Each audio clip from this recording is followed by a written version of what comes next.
예, 이번 시간은 코드 이그나이터에 트위터 부트스트랩을 적용하는 방법을 알아보겠습니다. 그 과정에서 이 파일과 관련된 부분들에 대해서 조금 더 경험해 보실 수가 있을 거고요. 그리고 외부 라이브러리를 여러분의 코드 이그나이터 애플리케이션에 적용하는 방법도 같이 살펴보게 될 겁니다. 예, 수업이 예외적으로 꽤나 깁니다. 26분 정도 되는데요. 요것은 필수적인 수업은 아니기 때문에 만약에 여러분이 트위터 부트스트랩에 관심이 없거나 또는 이런 부분에 대해서 크게 지금 볼 필요가 없다고 한다면 이번 수업은 넘어가셔도 됩니다. 그리고 우리가 버전 관리를 하고 있기 때문에 다음 수업에서 제공되는 버전 관리 소스 코드를 받고 거기서부터 수업을 따라오시면 됩니다. 자, 우선 지금 보고 계신 이 화면은 이 부트스트랩의 홈페이지입니다. 이 홈페이지를 통해서 여러분이 부트스트랩의 소스 코드를 다운로드 받을 수도 있고 또 부트스트랩과 관련된 다양한 예제들, 또 사용하는 방법들에 대한 튜토리얼도 얻을 수가 있습니다.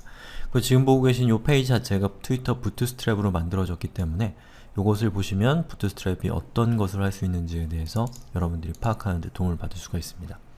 자, 다시 우리 수업으로 들어가서 자, 그리고 트위터 부트스트랩 수업이라고 제가 링크를 걸어놓은 이 링크를 들어가 보시면 이 트위터 부트스트랩에 대한 제가 만든 튜토리얼이 있습니다. 이걸 보시면 이 부트스트랩을 어떻게 사용하는지에 대해서 제가 만든 수업을 통해서 또 도움을 받을 수가 있을 겁니다.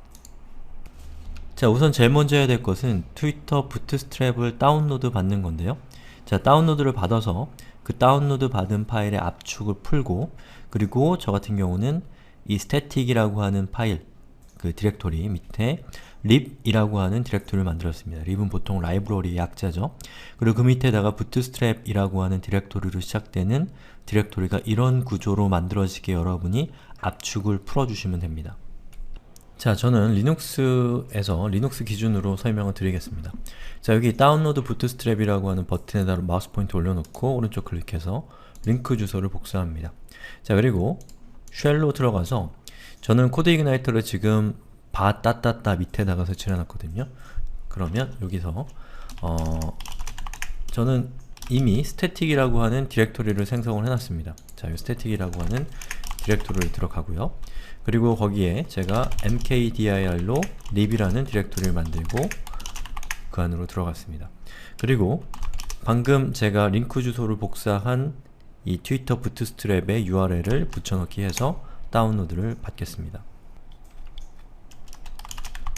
자, 그럼 bootstrap.zip이라는 파일이 다운로드가 됐는데요. 이 파일을 저는 압축을 해제하기 위해서 unzip이라고 하는 명령어를 실행을 시켜서 보시는 것처럼 bootstrap이라고 하는 디렉토리로 시작되는 이 파일들이 전부 다 압축이 해제가 됐습니다. 확인을 해보면 자, 여기 보시는 것처럼 bootstrap이라고 하는 디렉토리가 생성이 됐죠.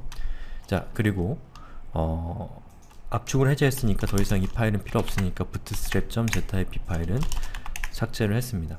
이렇게 해서 제가 부트스트랩을 설치를 해서 그 디렉토리 결과는 자, 여기 보시는 것처럼 자, static 밑에 lib 밑에 bootstrap이라고 하는 디렉토리가 생겼고 css, 이미지, js에 각각 부트스트랩에서 사용하는 파일들이 이렇게 압축이 해제된 상태입니다. 자, 그럼 이제 코드를 작성을 할 건데요. 제가 전체 코드를 여기 우리 사이트에다가 올려놨습니다. 그리고 전체 코드와 함께 차이점이라고 하는 부분을 제가 같이 올려놨는데요. 이 이미지는 기존에 우리가 사용했었던 예제, 그 예제는 지금 맥락에서는 자, 여기 MVC 디자인 패턴 이전의 모델이라고 하는 거에 대한 예제가 되겠죠. 그 예제에서 추가된 내용들은 이렇게 붉은색으로 표시가 되고 그렇지 않은 기존에 있었던 내용은 그냥 붉은색이 아닌 부분이라고 생각하시면 되겠습니다. 그래서 이걸 통해서 어떤 부분이 수정됐는가에 대해서 조금 더 직관적으로 이해하실 수 있도록 제가 도움을 드리기 위해서 이미지를 첨부를 한 거니까요. 요걸 참조하시고 소스코드는 여기 있는 전체 소스코드를 참조하시면 되겠습니다. 자, 우선 트위터 부트스트랩을 사용을 하기 위해서는 이거 어떻게 써야 되는지를 먼저 아셔야 되는데요. 자, 여기 홈에서 이 get start이라고 되어 있는 부분 있죠. 이것은 처음 시작할 때 도움을 주는 부분인데요.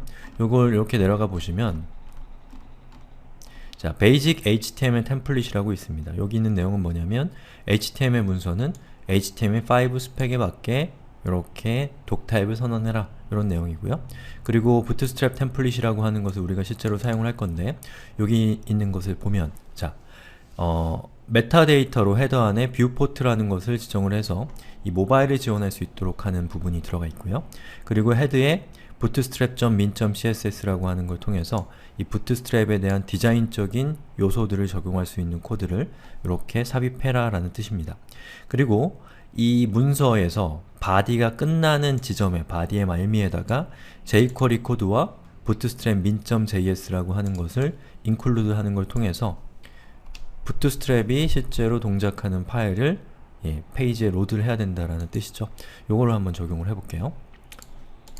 자, 우선 제일 먼저 해야 될 것은, 자, 여기에 메타데이터와 링크라고 하는 요것을 제가 뷰에다가 적용을 하겠습니다. 자, 여기 보시면 애플리케이션에서 뷰스에서 head.php 파일을 열고, 자, head와 head 닫히는 태그 사이에다가 붙여넣기를 하는 거죠. 자, 정렬 상태를 바꾸고요. 자, 그 다음에 여기서 중요한데요. 링크 뒤에 있는 bootstrap min.css라고 하는 저 파일을 여러분이 경로를 잘 지정을 하셔야 됩니다. 자, 저 같은 경우는 이 부트스트랩이 현재 설치가 되어 있는 경로가, 자, 여기 보시는 것처럼 스태틱 밑에 림 밑에 부트스트랩 밑에 css 밑에 bootstrap min.css라는 파일이 위치하고 있기 때문에 경로는 루트 스태틱 그리고 lib 밑에 bootstrap 슬래시 css bootstrap min.css라고 하고 저장을 했습니다. 자, 그러면 잘 저장이 됐는지 확인하기 위해서, 자, 우리 애플리케이션으로 들어와서 확인을 해보겠습니다. 자, 이렇게 저는 디자인이 조금 바뀌었는데요. 이것은 두드러지는 특징은 아니기 때문에 정확하게 확인하기 위해서는, 저 같은 경우는 지금 구글 크롬 브라우저를 쓰고 있는데, 크롬에는 개발자 도구라는 것이 있습니다. 자, 이걸 클릭해서 여기서 도구로 들어가서 그 중에서 개발자 도구를 선택을 하면 이렇게 스플릿된 메뉴가 나오는데요. 네트워크를 선택하면 현재 이 웹페이지에 로드되는 여러가지 리소스들을 여러분이 열람할 수가 있습니다. 자, F4를 눌러볼게요.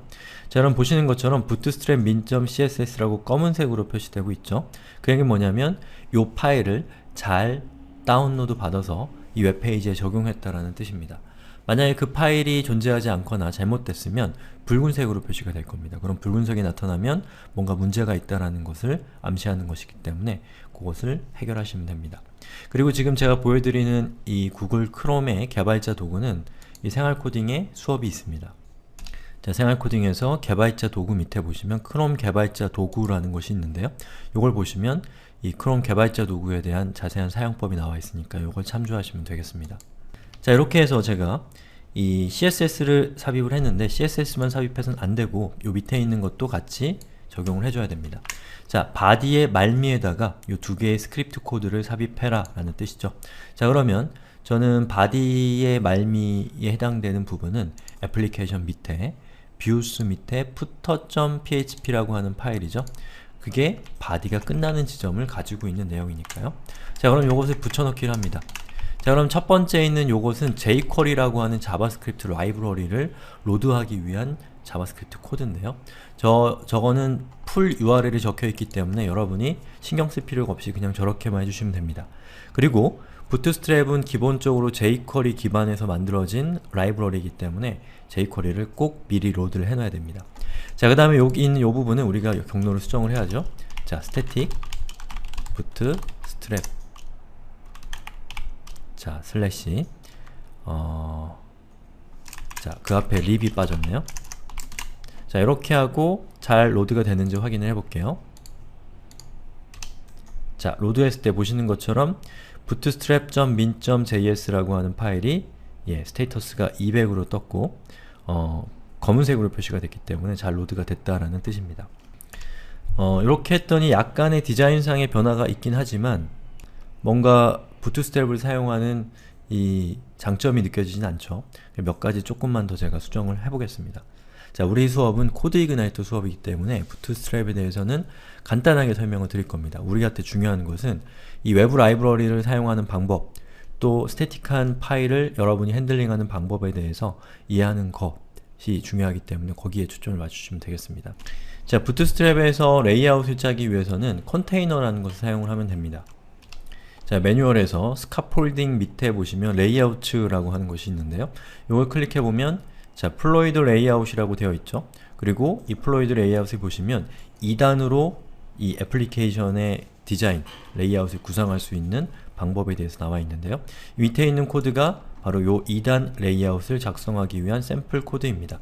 자, 이걸 저는 그대로 카피를 해서 부트스트랩에 적용을 할 건데, 자, 여기 보시면 트위터의 부트스트랩은 이 기본적으로 HTML 코드에다가 이렇게 클래스 네임만 여러분들이 부트스트랩에서 제시하는 대로 작성을 하시면 그 클래스 네임에 맞게 여러분의 HTML 문서를 알아서 디자인을 해주는 것이 트위터 부트스트랩의 가장 중요한 기능성입니다. 그래서 여기 보시는 것처럼 div라는 엘리먼트에다가 컨테이너 플로이드라고 하는 이 속성을 정하고, 그리고 그 하위 div에다가 row 플로이드라고 하게 되면 이 row라고 하는 것은 행이죠. 하나의 행 안에 여기 있는 그 두 개의 칸이 구분이 되는 건데요. 여기 있는 첫 번째 칸이 이 그림상에서 왼쪽에 해당되고 두 번째 칸이 오른쪽에 해당된다고 생각하시면 됩니다. 자, 근데 왼쪽과 오른쪽의 크기가 비대칭이죠. 그 비대칭을 트위터 부트스트랩에서 표현할 때는 보시는 것처럼 각각의 div 엘리먼트에다가 span 뒤에다가 숫자를 적어주시면 됩니다. 그래서 span2와 span10을 합치면 12가 되죠.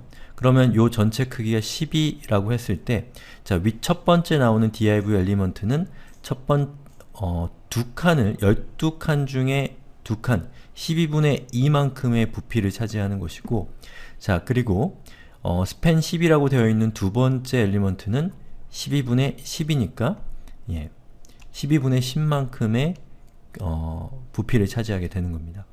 자, 그럼 요것을 적용을 해서 우리의 예제는 지금 아직 꼴을 갖추고 있진 못하지만, 자, 보시는 것처럼 요렇게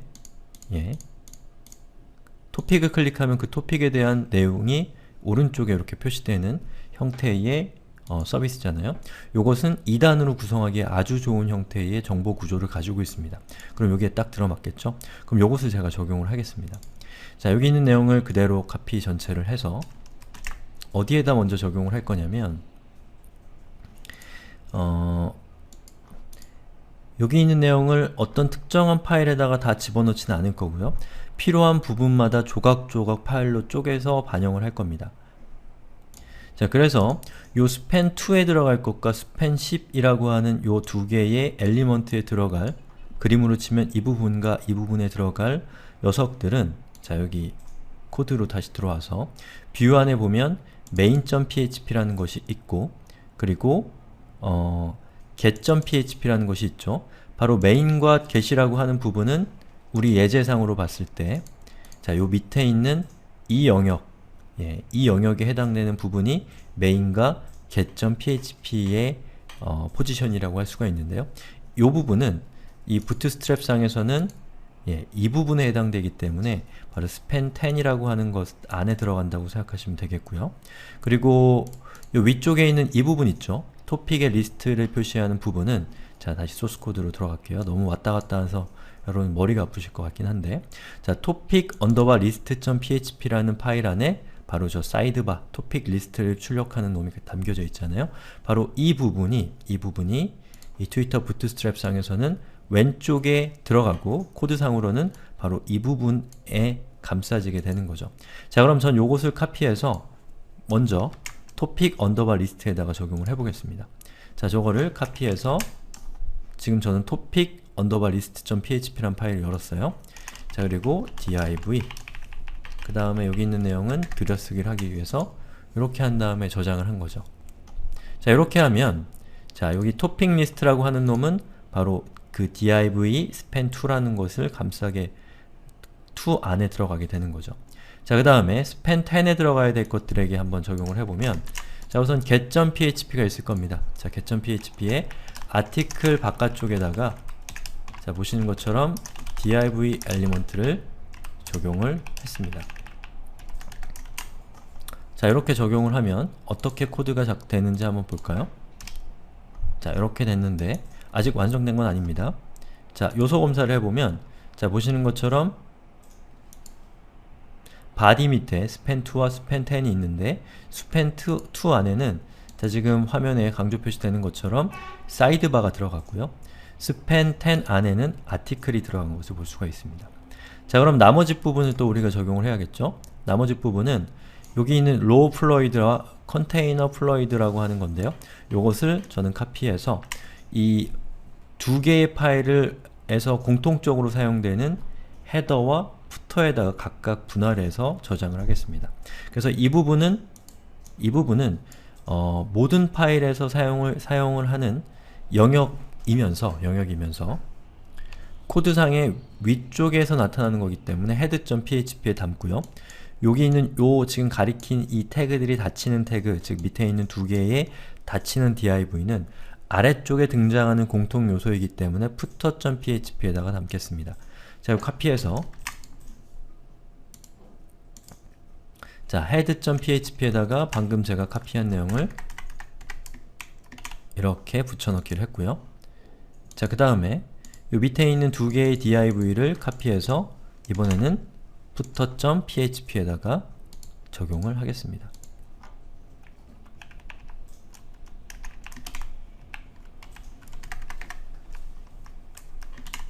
자, 그리고 우리의 예제로 돌아와서 보면 자, 이렇게 생긴 레이아웃이 만들어졌습니다. 어떻게 됐나요?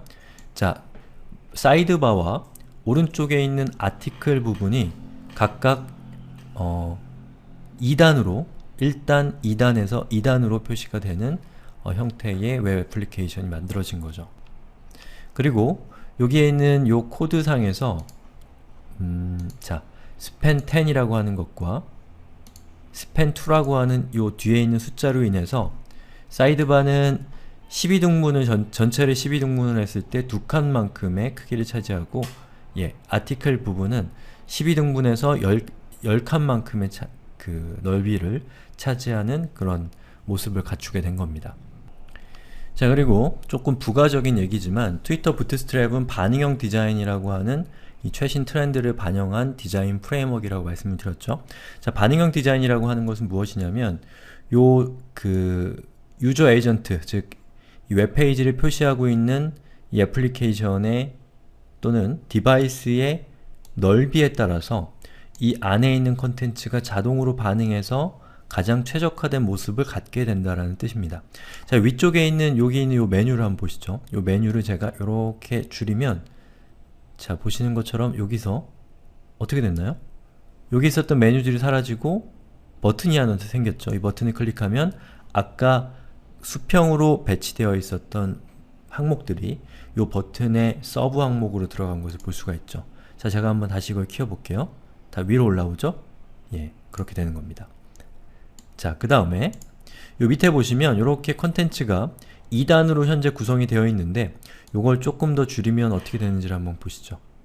자, 여기서 보시는 것처럼 사이드바에 위치하고 있었던 메뉴가 제일 위로 올라오면서 화면 전체를 사용하게 됐고 그 옆에 있었던 그 컨텐츠 영역은 사이드바 밑으로 내려와서 이 모바일과 같은 협소한 디바이스, 이 스크린이 작은 디바이스에서도 여러분이 보기 편하도록 디자인이 알아서 반응하고 있다는 것을 보여주는 겁니다. 자, 요걸 적용하기 위해서는 또 우리가 파일을 사용을 해야 되는데요. 자, 여기 보시면 responsive design이라고 하는 부분이 있습니다. 스카폴딩 밑에요. 자, 여기 있는 요 코드를 여러분의 코드에다 적용을 하라는 뜻입니다. 자, 요거를 제가 카피해서 붙여넣기를 해볼게요. 저걸 어디다 적용해야 될까요? 바로 head.php에다 적용을 해야 되는데요. 자, 여기다 이렇게 붙여넣기를 합니다. 자, 근데 이 중에서 위쪽에 있는 메타데이터는 이미 위쪽에서 우리가 적용을 한 거기 때문에 적용할 필요가 없고요. 그리고 밑에 있는 bootstrap-responsive.css라고 하는 파일을 include 해야 되는데 경로가 지금 문제가 있죠. 이 경로를 바로 잡아 보겠습니다. 자, 위쪽에 있는 bootstrap min.css의 경로는 맞기 때문에 저 경로를 적용을 하면 이렇게 된 모습이 되는 거죠. 자, 그래서 트위터 부트스트랩은 기본적으로 반응형 디자인 기능을 가지고 있지만 사용자에 따라서는 반응형 디자인을 원하지 않을 수도 있기 때문에 기본 예제에서는 반응형 디자인을 적용하지 않은 방법을 제시를 한 거기 때문에 우리가 반응형 디자인을 키기 위해서 이 CSS 파일을 추가적으로 더 부과를 해준 겁니다. 그러면 이 파일이 들어가게 되면 저 파일이 바로 반응형 디자인의 역할을 해주는 파일이 되는 거죠. 자, 그러면 우리의 애플리케이션의 디자인이 어떻게 바뀌는지를 한번 살펴볼까요? 자, 여기 있는 이 브라우저의 크기를 제가 조금 줄여보면, 자, 보시는 것처럼 일정한 크기보다 작아지면 사이드바에 있었던 메뉴가, 사이드바에 있었던 아티클이 이 사이드바 옆에 있었던 아티클이 사이드바 밑으로 내려가면서 작은 디바이스, 작은 스크린에서도 보기 편한 형태의 디자인으로 자동으로 변경이 되는 겁니다. 자, 그럼 여기서 예제를 끝내면 조금 허전하기 때문에 우리가 요 위쪽에다가 메뉴를 한번 붙여보도록 하겠습니다. 자, 메뉴와 같은 것들은 컴포넌트라고 합니다. 이 컴포넌트라고 하는 것은 구성요소라는 뜻이고 UI상의 구성요소라는 뜻입니다. 그래서 트위터 부트스트랩은 이 반응형 디자인을 위한 레이아웃 기능 외에도 트위터가 기본적으로 제공하는 여러가지 버튼이나 이 컨트롤이라고 하는 것들을 제공을 하기 때문에 여러분들이 그걸 직접 만들려면 굉장히 힘듭니다. 하지만 이 부트스트랩이 제공하는 것을 사용을 하게 되면 아주 몇 줄의 코드만으로 그렇게 복잡한 이 프론트엔드 애플리케이션을 바로 여러분이 사용할 수 있다는 장점이 생깁니다. 자, 여기 스카포이딩 옆에 있는 베이스 CSS 옆에 있는 컴포넌트를 클릭해 보세요. 자, 그러면 여러가지 컴포넌트에 대한 예제가 있고요. 여기 있는 것들을 사용하기 위해서는 요 밑에 있는 코드를 잘 사용을 하시면 되는 건데요. 지금 제가 필요한 것은 이 상단에 있는 메뉴 부분이기 때문에 그 메뉴는 내부 바라고 하는 이름을 가지고 있는 컴포넌트입니다. 자, 내부바 항목의 여러가지 형태의 내부바를 사용하는 활용 방법이 있는데요. 그 중에 responsive 내부바라고 하는 것이 있네요. 여기 있는 예제를 쭉 보니까 요걸 이용하면 이 반응형 디자인을 적용한 내부바, 내비게이션 바를 만들 수가 있다라는 뜻인 것 같습니다. 자, 여기 있는 코드를 그대로 카피해서 제가 적용을 할 건데, 요것은 이 사이트의 공통적인 요소이기 때문에 저는 헤드에다가 붙이겠습니다. 자, 여기서 요런 코드들을 어디다 붙일 것인가는 정답이 없고요. 여러분이 지금 하고 있는 작업의 맥락에 따라서 잘 판단을 하셔야 될 문제입니다. 자, 내부바 같은 경우는 이 컨테이너 바깥쪽에 있는 영역이기 때문에 컨테이너 플로이드라고 하는 클래스를 가지고 있는 엘리먼트 바깥쪽에다가 기술을 이렇게 해주면 됩니다. 자, 저는 내부바라는 거 적용을 했고요. 요것이 어떤 모습으로 보여주는지를 한번 살펴볼게요. 자, 저장을 하니까 보시는 것처럼 이런 모습으로 출력이 됐습니다. 자, 여기 프로젝트 네임이라고 되어 있는 부분을 자바스크립트로 바꿔볼까요? 자, 여기 브랜드라는 클래스로 되어 있는 프로젝트 네임이라는 부분을 저는 자바스크립트로 바꾸겠습니다. 그리고 저장을 해보면 보시는 것처럼 이렇게 자바스크립트라는 제목을 가지고 있는 문서가 만들어졌고 훨씬 더 보기 좋은 모습으로 바뀌었죠. 그리고 여기 있는 그 내부바를 저 같은 경우는 이렇게 라운드가 쳐져 있는 박스 모양인데 요 위쪽 상단에 아예 착 달라붙고 이고 싶다면 자, 어떻게 하면 될까를 한번 찾아볼게요.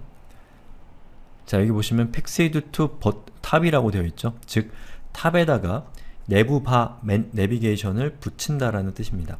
그때는 이 div 엘리먼트에 보시면 내부바 fixed 탑이라고 하는 클래스 네임을 내부바에다가 더 추가시켜주면 된다고 하니까요.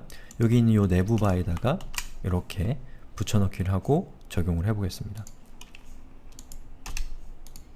어때요? 이런 모습이 됐죠? 자, 그런데 여기 있는 요 컨텐츠가 가려버렸죠? 이것은 이 위쪽에 있는 메뉴 자체가 플로팅 되어 있기 때문에, 다시 말해서 이 붕 뜬 상태이기 때문에 밑에 있는 이 컨텐츠가 위쪽에 달라붙게 된 겁니다. 자, 이걸 해결하기 위해서는 body에다가 패딩 값을 주시면 되는데요. 이때 주의할 것은 이 body에다가 패딩 값을 주실 때, 자, 여기 보시면 bootstrap min.css는 bootstrap core css 파일이라고 합니다. 자, 그다음에 bootstrap responsive.css는 responsive css 파일이거든요. 요 두 개의 그 css 선언 사이에다가 스타일 선언을 해주셔야 됩니다. 아니, 그렇게 하지 않으면 화면이 일그러지는 문제가 생길 겁니다. 자, 여기서 body라고 하고요. 패딩 탑 60픽셀이라고 한 다음에 저장을 하면 보시는 것처럼 이렇게 이 컨텐츠 영역이 항상 이 툴바보다 아래쪽에 이렇게 표시가 됩니다. 이렇게 화면을 줄이면 어느 시점에 이렇게 버튼이 나타나죠. 이 버튼은 만약에 여러분이 메뉴를 지정했다면 메뉴를 클릭하면 메뉴가 나타나고 메뉴가 없기 때문에 지금 클릭이 안 되는 겁니다.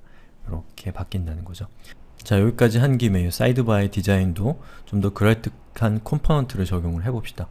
자, 여기 부트스트랩의 그 매뉴얼 페이지로 왔고요. 그 중에서 내부를 클릭해 보시면 이렇게 내려가 보세요.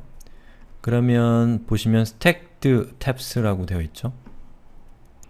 저는 요것을 사용을 하겠습니다. 저 옆에 있는 요거 있죠? 요 코드를 카피를 해서 여기 있는 CSS만 카피를 하면 되죠. 왜냐하면 우리는 사이드바에 있는 그 컨텐츠는 이미 UI가 li 코딩이 되어 있는 상태이기 때문에요. 자, 다시 이렇게 들어와서 토픽 뷰에 있는 topiclist.php 파일을 열고 UL에다가 클래스에다가 방금 제가 카피한 내용을 붙여넣기를 했습니다. 자, 그리고 리로드를 해보면 자, 보시는 것처럼 이렇게 메뉴의 모양으로 이렇게 화면이 바뀐 것을 볼 수가 있죠.